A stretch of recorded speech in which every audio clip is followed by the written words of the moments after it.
Welcome to another episode of the NexGen show. And today we have Humaira. We'll be talking to Humaira, who is in brand strategy. And let's hear what she's got to say. Welcome, Humaira, to the show. Thank you so much for having me in this show. I'm sure that you have a lot to share. But how long have you been in the business so far? I've been in the business so far around 1.5 years, coming up to 2 years. Yeah. Okay. Well, you are not a newbie anymore if it's 1.5 years, especially in a fast-moving agency, yeah? Very fast-moving agency, high pressure, but I also like to believe that, you're constantly learning. You're constantly a newbie. Every day you learn something new, and that's what I do in my job. Every day I learn something new from clients, from my colleagues, from the industry. So you're technically a newbie still. You're always a newbie. Always a newbie. That's good. What is it that you find interesting that makes you want to come to work every day? I think it's just... Apart from the salary. Oh, is it the salary? No, I wish. But I think it's just the constant... Time to increase salary, yes. Thank you. But I think it's like, for me, what gets me up every day and excited to go to work every day is just knowing that every day is going to be different. I don't know what's going to happen. I mean, I have some sort of idea of what I have to do. I have my checklist of things that I have to do. But at the same time, it's something new every day. Sometimes you get to go on set. Sometimes you get to meet this client. Sometimes you get to go to interesting places to do your research. Sometimes you will have, a very random discussion with a colleague about a certain trends or whatsoever. So every day is different, and that's what I look forward to every day. It's not the same. It's not boring. It's new, and it's it really piques my curiosity with this job. So that's what gets me going every single day. You also do a lot of trend watching, correct? Yep. I mean, you have to be like almost like predict what the next almost like predict what the next trend is going to be. You're a fortune teller in a way. Fortune teller. Yeah. Nowadays, they say data data has predictive capabilities. I'm not sure about that, but personally. I mean, that's what I do. In a way, Tell us. Yeah, so we usually do social audit where we analyze like a brand's social media. We go through all of their posts since the beginning of time, since Instagram first started, maybe. And then we analyze, which post does well, what kind of like content pillars that does well. Which posts our audience is interacting most, and also we have various different social platforms nowadays. We have Instagram, Facebook, we have LinkedIn. So each social media have its own audiences. So usually as a brand strategist, that's kind of like, it's part of my job scope where we craft content based on the social media. So what goes on Instagram might not go on LinkedIn. So LinkedIn, we might craft it to make it more business-centric, more maybe leadership-centric. But on Instagram, maybe it's more fun, it's more catchy, it's more, I would say it's more chill rather than LinkedIn. So that's what we do. We mine data, we analyze data to, in a way, predict what's coming up next, but also to plan forward for the future. Okay, let's talk about this predictive, yeah? Actually, what you are doing, or rather, every action, there's a reaction. Yeah. Correct? Yeah. So if you're doing a campaign on LinkedIn, you can almost predict, right? Yeah, in a way, some sort, a rough idea, I would say. Because you are the one who are driving the prediction. Yeah. Yeah? Yeah. So sometimes I get it wrong, myself. I think the way sometimes people talk about predictive analysis, it's like they are predicting, what's going to happen. But in reality, as I mentioned just now, if you are doing something else is going to change. Yeah, and I never thought of it that way. Interesting. You can only control so much, though, I would say. You can't 100% predict, you can't be 100% confident, this is going to happen. You can somewhat predict. You can or kind of see little bits and pieces of people starting picking up on trends or things like that. And then you're like, okay, maybe we should hop on it or maybe we should do something with it. And then you can some sort of gauge what's going to happen next, I would say. Yeah, once you understand where it comes from, you understand. Okay. Tell us about this trend, this Ghibli trend that's been going on. I think it's still going on. Yeah, it's still going on. I would say the Ghibli trend, like the Barbie doll trend on, like you see everyone. Especially, I see it a lot on LinkedIn. Weirdly. But isn't Ghibli there's an issue about copyright also? Yes, that's. I mean, you see, with recently, I think you see this trend most during recent Raya, where you see people are like recreating their Raya pictures, turning it into like a Studio Ghibli animation type of picture. So most of them uses AI for that.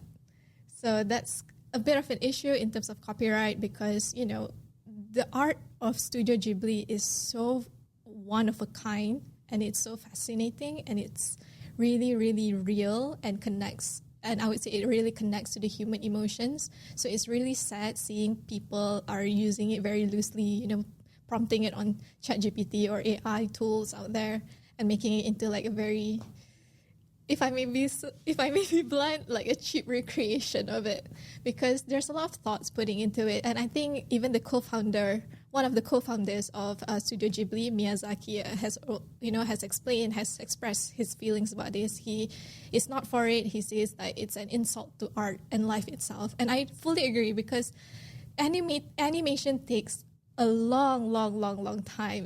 We're not talking about 1 hour or two. We're talking about days, months, maybe even years to perfect the animation. And even to come up with the idea takes a lot of research, takes a lot of love and experimentation. Exactly. And Studio Ghibli, their animation is one of a kind in terms of that it's a slow animation. You actually feel calm and relaxed watching it. Yeah. So, and seeing it reduced to like an AI thing, it's really, really sad. Yeah. Okay. As somebody who works in strategy, let me give you an example. Merdeka Day is coming now. Yeah. Yeah. So everybody will be running and doing all this. Somebody will have to cry. Somebody may have to die, but maybe even, somebody will have to carry some flag somewhere. There'll be a lot of nation building and this and that going on. I'm not trying to reinvent history, but can you just share your thoughts about the sameness of this sort of messaging that happens during, not necessarily even Merdeka, even most of the festive times? Because Malaysia is a unique country. Yep. I always say, in the sense that I think we spend more on festive advertising than we spend on brand advertising. I agree. Yeah. And that has become a very, very big ADEX peak. Yeah. Yeah. Share your thoughts on that. Okay, if you're looking at like Merdeka is coming up, as a brand strategist, I think we will definitely see a lot of heartfelt, nation building, like you say, patriotism centric posts or content or even TVCs nowadays. Brands are really jumping on producing festive videos, festive TVCs. You see, especially with Raya recently, all the brands are coming out with all different kind of festive TVCs, like Raya punya TVCs and everything. So, but I also see a change in terms of, taking Raya TVCs for an example. Raya festive films used to be very emotional, very heartfelt, maybe a story about a child who hasn't gone back home in a year or two and haven't seen his parents in a while or whatsoever. But then you see it changes and the trend kind of shifts from heartfelt and warmth to more joyful and cheerful. People are touching on topics that are rarely talked about. And you see that shift of going from heartfelt to now is more chill, more laid back, where brands are experimenting with more, I would say, comedic flair. But what gets me sometimes, or rather irritates me, is sometimes they are very long. Yeah. No, okay lah. I've come from a background of commercials. Yeah. Yeah. I mean, it's a 7-minute. It's like an episode, of a series. But people watch. Yeah. Because of the storyline. I suppose the watching also has changed, right? It can be looking at the screen and watching, or the screen is on but not watching. Do you see like it's just background noise? Yeah. So we don't really know whether they're watching or not. Because I don't think YouTube can actually record or predict. Yeah, that's the good word.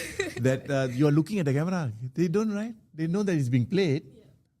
But I think that's also where, like when I mentioned before about the shift, usually when people, around Raya time is usually like a very heartfelt, emotional moments. But now we see brands are shifting to more, having more comedic, having a more funny TVCs out there. It's to make sure that audiences and people are actually watching the video, whether it's 6 minutes or 11 minutes long. It's to make sure that there's something new, there's something different, and there's a hook. There's a reason why, there's a reason why for them to watch the video until the end. You're right. In fact, a lot of them are predictable already. Yes. Yeah? Mother has to be there, of course. Definitely. I mean, I got nothing against mothers, but they become predictable after a while. Yeah. I actually really I miss the old Yasmin Ahmad's. Yasmin Ahmad's Yes, voice yes. when she did Petronas's Raya. Oh yes. It's so heartwarming, but it's so it's a classic. It's an iconic TVC. Yes. In fact, if you talk about that, our beloved late Yasmin Ahmad, when she dominated she's got a very strong storytelling skills and everything. In fact, a lot of people try to move into that domain. Yes. Yeah. Like clients say, get me a Yasmin Ahmad type of commercial. But it's really not the same. Yeah. It's really not. It's not as, it won't be as authentic or as original as if Yasmin Ahmad were to write the story itself. We can take, bits and pieces of it, but at the end of the day, it's not hers, I would say. So it's the same with the Studio Ghibli thread. You can take bits and pieces, but at the end of the day, it's not the same as the authentic version of it. Also, Yasmin Ahmad had one advantage apart from her enormous talent. Yeah, she's highly gifted and skilled. Is that Petronas had a large budget. Yeah. So the Petronas made sure that everybody was touched. Yeah. Rather reached out to everybody. It's a very dominating. It helped a lot. Budget helps. Of course, budget helps. Yes. And. But I also do see many new Yasmin Ahmads coming out, new talent coming out, moving forward, and creating their own niche also, and their own piece of history as they go along. Let's talk about failures. Tell us about a colossal failure or even small failure. I mean, failure is part of everyday life. You gotta fail before you get better. And failure is, for me, it's just a stepping stone. Failure is a chance for you to learn. I've made a lot of mistakes in my job. In the 1.5 years in this job, I've made a lot of mistakes. But one of the biggest lessons for me was when I kind of screwed up on the project management side. I kind of, it's just mostly on financial, when you're doing your budgets and everything, you do your budgeting for a project and everything. So I kind of screwed up on that part. But thank God, my boss and my managers are very helpful. So they actually stepped in and okay, actually it's like this. You have to do it like this. And, they explain it and everything. So I'm really, really grateful for my team and my managers, my boss. They've been really great. And, as a brand strategist, my day-to-day job, when I mention every day is different, it's because of them. They don't only okay, you're a brand strategist, you only work on strat. No, I also work on production. I've had the chance to produce a few TVCs and a few video production stuff, which is really, really exciting. So I would say what I love most about this job is that it allows me to grow and to try different things every single day. And, with trying different things, you will fail a lot, but you will also learn. Yes, this because our business is so fast moving that we can get quite brutal. Yep. Not just with ourselves, with our colleagues, and impatient. Yeah. I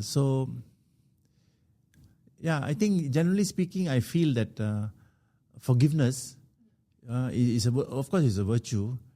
We need a bit more of that. Yeah, a bit more forgiveness and empathy and understanding as well. Yes. I would say, because being like, for example, as a brand strategist, I also work in client servicing, Yes. where I talk to, I'm basically like the middle person between client and the creative team. The gatekeeper. Yes, the gatekeeper, sort of the gatekeeper. So I've had instances where like client would revert back or would text me at like 1 a.m. in the morning and be like, hey, can we get this done in like 2 minutes or like in like an hour? There was one time I remember vividly, a client texted us at like 8:56 p.m. And then they asked to revert back by 9 p.m. And we're like, that's like 4 minutes. There's only 4 minutes for us to get it done. So, and then I had to be like, hey, I had to like contact my creative team and be like, hey, I'm so sorry. I know it's so late night and I know like, because they have their own, You got another 2 minutes. Yeah, they have like their life outside work. I'm like, I'm so sorry, but like, can we get this done quickly and everything? So I think it's just managing both sides of it. I mean, Well, if that revision, so-called, or change, is going to, it makes a big difference, then of course everybody comes to the party. It's understandable, but sometimes it's just like, oh, can you like remove this full stop? And they're like, oh my God, seriously? I know what you mean. So you gotta like, you gotta have that balance of like, you want to stand by, for your creative team because it's ridiculous sometimes, but at the same time, you want to deliver your best quality to the client. So it's just knowing the middle ground of that. Well, I always say the client is not God, and I think the age of ruthless clients, so to speak, or shall we say brutal clients. I think over already. Those days of that, with AI and this and that. But sometimes I would say with AI emerging up, they'll be like, yeah, but you got AI now. What? You can just go on AI and do it now. And I'm like, no, it's not the same. You can always tell if something is produced by AI or if it's produced by humans. There's always a distinct difference. You can always tell. Maybe the public audiences doesn't, maybe the public masses won't, but we as the creative, as the producers of things, we can tell. It's not authentic. It's not the same. I can certainly tell as a writer. Exactly. Like sometimes when you're reading, it's like, this is very chat GPT. This is not how you would write it. You can tell. Even on emails, you can tell. Very interesting, Humaira, talking to you. As usual, this show is about sharing and learning. So there'll be a lot of successes after all the failures. Yep, definitely. As you move along, we want to wish you well. Thank you. And thank you for sharing. Thank you so much for having me. On that note, ladies and gentlemen, we've come to the end of another episode. And I'm sure that during the conversation, there's a lot that you can relate to in Humaira's sharing. So until the next episode, thank you very much.